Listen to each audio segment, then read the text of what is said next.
ఇవాళ ఆంధ్రప్రదేశ్ ప్రజలందరికీ కూడా చక్కటి పండగ వాతావరణం లేక గత వారం రోజుల నుంచి జరుపుకున్న కార్యక్రమాలకి నిన్న అమరావతి రాజధానికి రాజముద్ర పడి ఇవాళ ఆంధ్రప్రదేశ్ ప్రజలందరూ పండగ జరుపుకునే విధంగా గౌరవ రాష్ట్రపతి గారు రెండు పార్లమెంట్లో ఆమోదించిన అమరావతి బిల్లుని రాజధానిగా నోటిఫై చేసే విధంగా ఉండే బిల్లుని వారు రాజముద్ర వేసి గెజెట్ నోటిఫికేషన్ కేంద్ర ప్రభుత్వం ద్వారా రిలీజ్ అయినందుకు ముందుగా అందరికీ కూడా ధన్యవాదాలు తెలుపుకుంటున్నాం.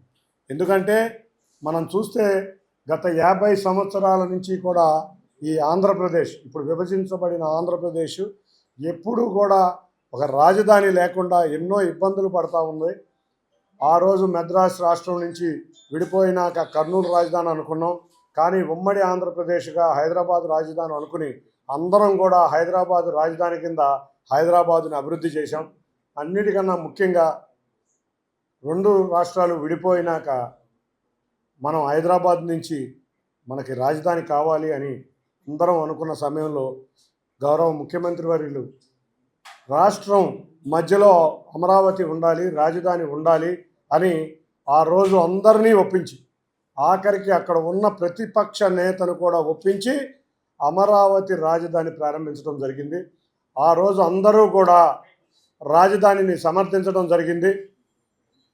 ఆ రోజు అసెంబ్లీ వేదికగా 35,000 ఎకరాలు ఏంటి, 50,000 ఎకరాలు కావాలి రాజధానికని ఆ రోజు ప్రతిపక్ష నేత అసెంబ్లీ వేదికగా మాట్లాడటం మనం అందరం కూడా ప్రత్యక్ష సాక్షులమే. ఆ విధంగా ప్రారంభించిన అమరావతి ఆ రోజు ప్రధానమంత్రి గారి చేతుల మీదుగా ప్రారంభమైన ఈ అమరావతి దురదృష్టవశాత్తు 2019 ఎన్నికల ముందు ఒకటే మాట అన్నాడు, నేను ఇక్కడ చక్కటి ప్యాలెస్ కట్టాను కాబట్టి అమరావతి అనేది రాజధాని ఇక్కడే ఉంటుంది, అమరావతి రాజధానిలో నేను ప్యాలెస్ కట్టాను, చంద్రబాబు నాయుడు గారు ఇల్లు కూడా కట్టలేదని చెప్పి ప్రజలను మభ్యపెట్టి ఒక్క ఛాన్స్ ప్రభుత్వంతో అధికారంలోకి వచ్చిన ఈ ఊసరవెల్లి జగన్ రెడ్డి అధికారంలో రాగానే ఎన్ని మాటలు మార్చారో మనం కూడా చూసాం. 3 రాజధానులు అన్నారు, కొంచెంసేపు నాగార్జున యూనివర్సిటీలో రాజధాని అన్నాడు, తర్వాత ఆఖరికి 3 రాజధానులని ఎక్కడా కూడా 3 రాజధానుల్లో ఎక్కడా కూడా మట్టి కూడా వేయలేని పరిస్థితి. ఎందుకంటే ఆంధ్రప్రదేశ్ ప్రజల యొక్క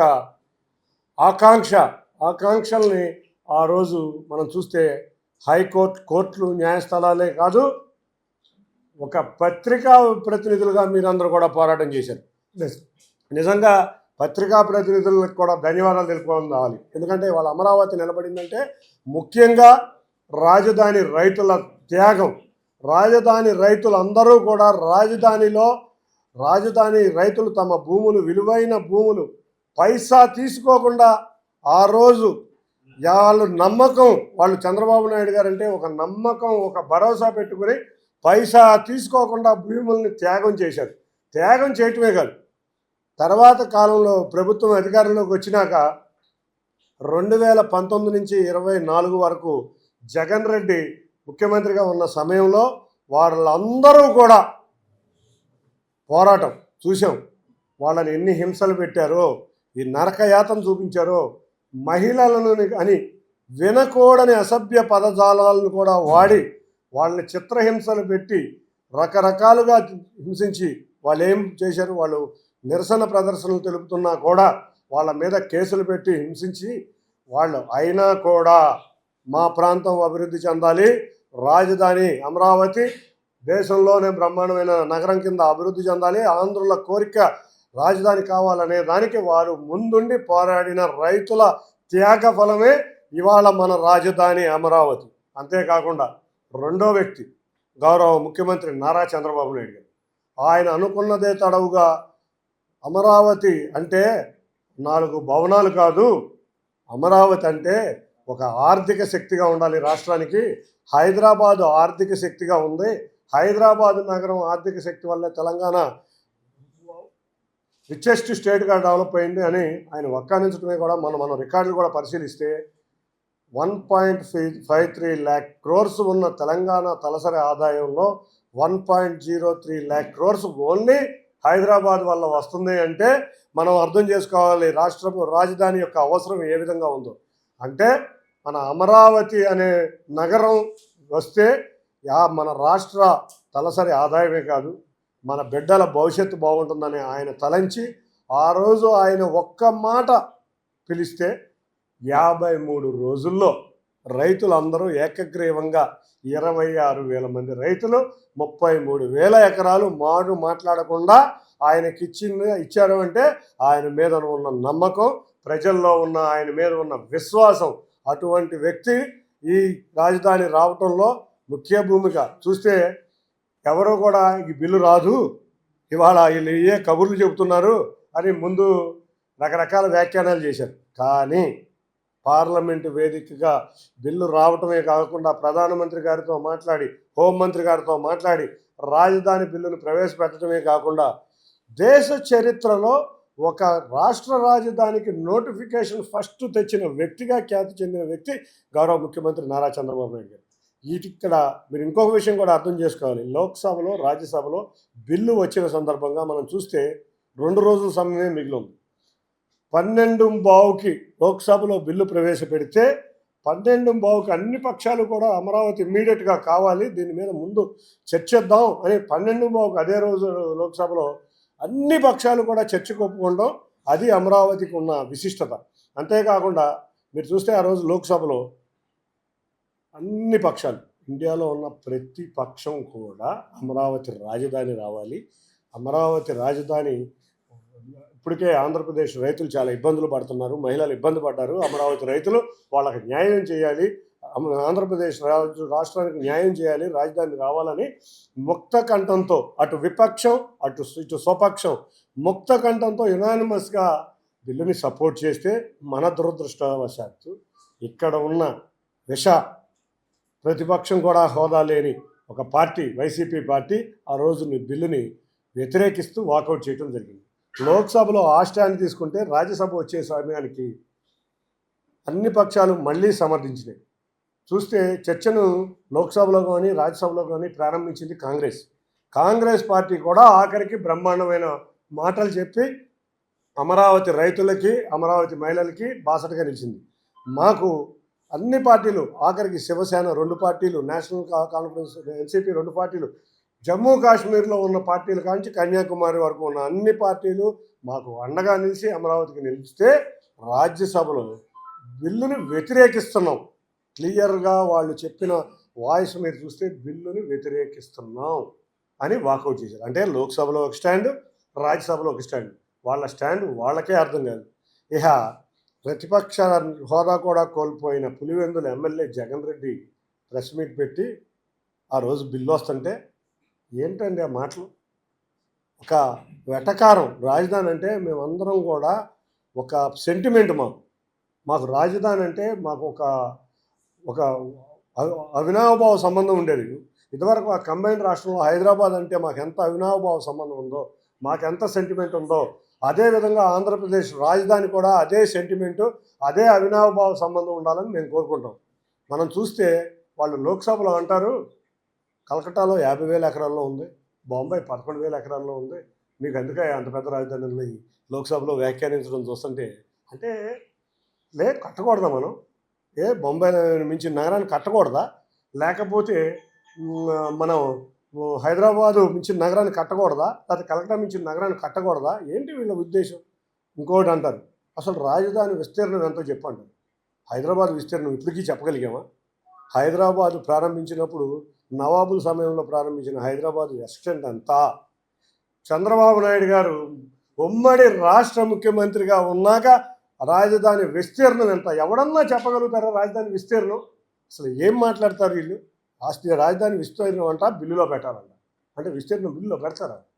హైదరాబాద్ ఇవాళ ఎంత విస్తరించింది? 1,10,00,000 ప్రజల ఉన్న హైదరాబాదు అంటే అమరావతిని ఇప్పుడే చెప్పాలా?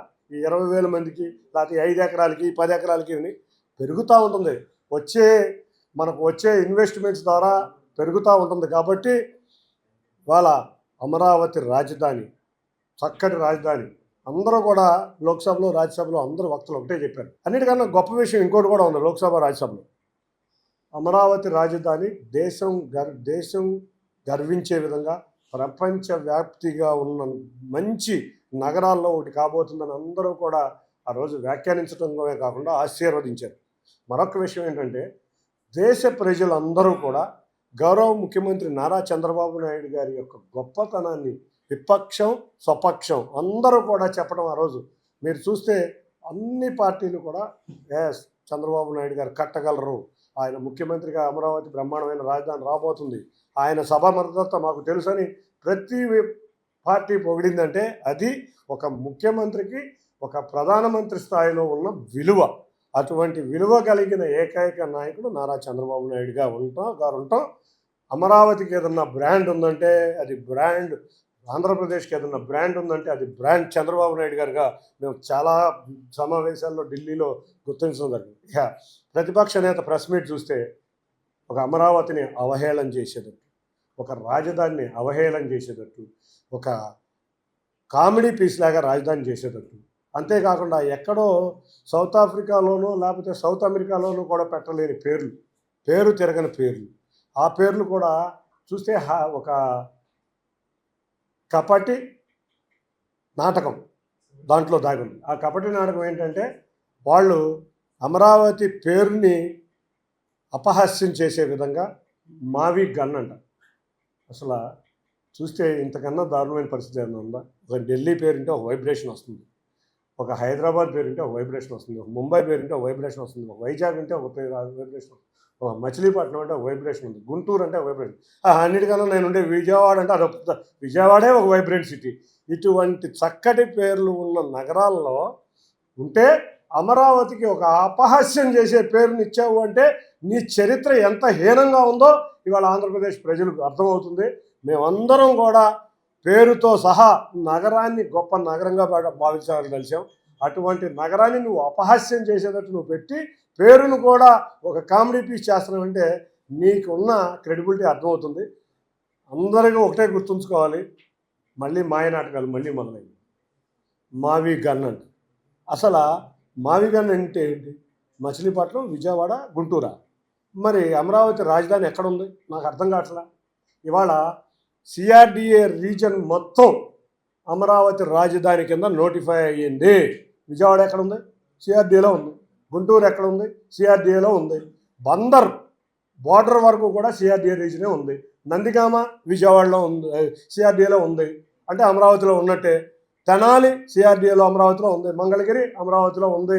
అంటే ఇంత విస్తీర్ణమైన నగరంలో సుమారు మచిలీపట్నం దగ్గరికి కూడా మేము వెళ్ళి క్యాపిటల్ని సిఆర్డిఏ రీజన్ని తీసుకొస్తే నువ్వు మళ్ళీ కాపటదారు విజయవాడకి ఏదో చేద్దామన్నట్టు, గుంటూరుకి ఏదో చేద్దామన్నట్టు. మేము ఉన్నాం ఆల్రెడీ క్యాపిటల్లో, నీకు అసలు ముఖ్యమంత్రి చేసావయ్యా నువ్వు.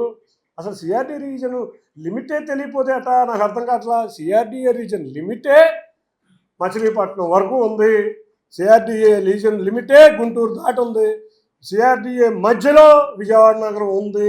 ఇంకా కావాల్సింది ఏముంది? విజయవాడ నగరం ఒక విశిష్టత ఏంటంటే నీ పార్టీని ఏ రోజు కూడా విజయవాడ నగరానికి మా వాళ్ళకి అందరికీ అర్థమయ్యే ఉంది కాబట్టి మా ప్రజలందరూ కూడా ఏ రోజు నీకు ఇక్కడ ఒక లోక్సభ సభ్యత్వం కూడా ఇచ్చే పరిస్థితిలో ఈ నగరం లేదు, నువ్వు దొంగ నాటకాలు ఆపుమని కోరుకుంటూ ఇవాళ చిలక పలుకులు పలుకుతున్నారు కొంతమంది జగన్ శిష్యులు. చిలక పలుకులు వెనక వాళ్ళ బాధ మా అందరికీ తెలుసు. పార్లమెంటు వేదికగా ఏం జరిగిందో మాకు తెలుసు.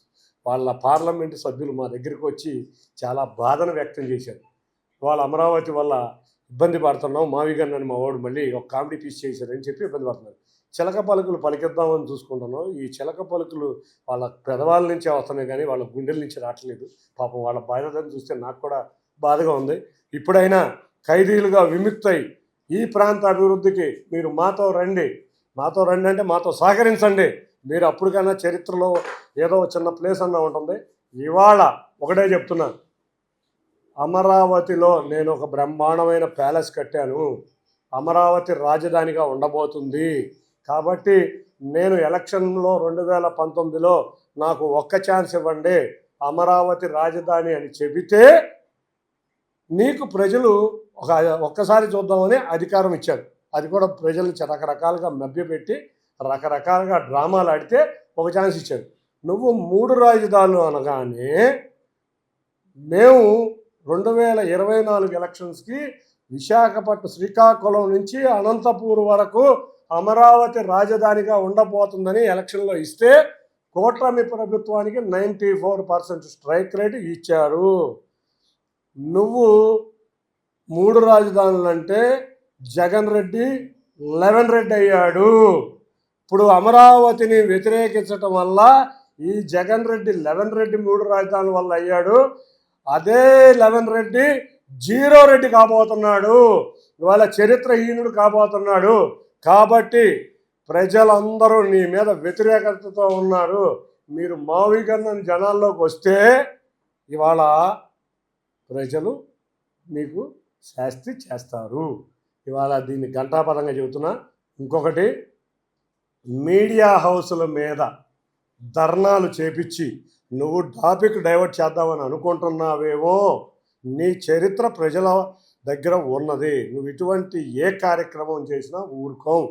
కాబట్టి వాళ్ళ ముఖ్యంగా గౌరవ ప్రధానమంత్రి నరేంద్ర మోడీ గారు, హోంమంత్రి అమిత్ షా గారు బిల్లును ప్రవేశపెట్టి డబుల్ ఇంజన్ సర్కార్ కమిట్మెంట్ ఏంటో మనకి అర్థమయ్యే విధంగా చేశాం. ఎవరొచ్చినా ఇవాళ పార్లమెంట్లో పాస్ అయిన బిల్లుని రేపు అసెంబ్లీలో ఎవరొచ్చినా అసెంబ్లీలో ఏమీ చేయగలలేరని తెలిసి కూడా కొత్త నాటకం మొదలుపెట్టాం. ఇవాళ రాష్ట్రపతి నోటిఫికేషన్ వచ్చిన బిల్లుని, పార్లమెంట్లో పాస్ అయిన బిల్లుని మళ్ళీ ఏదైనా పార్లమెంట్లోనే చేయగలం. ఈ వల్ల ఇంకొక 30 సంవత్సరాలు కూడా ఇదే డబుల్ ఇంజన్ సర్కార్ అధికారంలో ఉండబోతుంది. జీవితంలో జగన్ రెడ్డి అనే వ్యక్తి 0 రెడ్డిగా ఇవాళ అతని పార్టీ యొక్క చరిత్ర ముగియబోతుందని తెలియజేసుకుంటూ, ఈ పోరాటంలో మీరందరూ పాత్రికేయ సోదరులందరూ కూడా 2019 నుంచి 24 వరకు అన్ని మీడియా హౌసులు, ఒక్క సాక్షి తప్పితే అన్ని మీడియా హౌసులు కూడా పోరాడి, దీంట్లో ఒకళ్ళిద్దరు పోరాడలేదేమో కానీ పోరాడిన వ్యక్తులు మీరందరూ కలిసి, మనమందరం కలిసి అమరావతి రైతుల రైతుల యొక్క త్యాగం, అంతేకాకుండా గౌరవ ముఖ్యమంత్రి గారి యొక్క కమిట్మెంట్, గౌరవ పవన్ కళ్యాణ్ గారి యొక్క కమిట్మెంట్, మా యువ నాయకుడైతే నారా లోకేష్ గారు అయితే అమరావతి బిల్లుని పార్లమెంట్లో పాస్ అయ్యేదాకా, గత పాదయాత్ర నుంచి చెప్తున్నారు అమరావతి రాజధానిని పాస్ అయ్యేదాకా ఆయన చివరి క్షణం వరకు ఉన్నారు. మీ అందరికీ, ముఖ్యంగా ఆంధ్రప్రదేశ్ ప్రజలకి అందరికీ కూడా ఈ శుభదినం రోజున శుభాకాంక్షలు, ధన్యవాదాలు తెలుపుకుంటున్నాను. Thank you.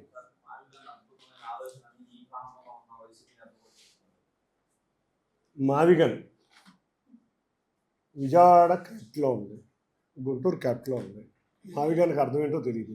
మేమందరం కూడా ఒకటే అంటున్నాం, మా పేరు నుంచి అడగొట్టదు. మాకు విజయవాడ అంటే ఒక వైబ్రెంట్, గుంటూరు అంటే ఒక వైబ్రెంట్. అమరావతి ప్రాంతంలో గుడివాడ, విజయవాడ, గుంటూరు వంటి ప్రాంతాలన్నీ ఈ అమరావతి దానిలో భాగం.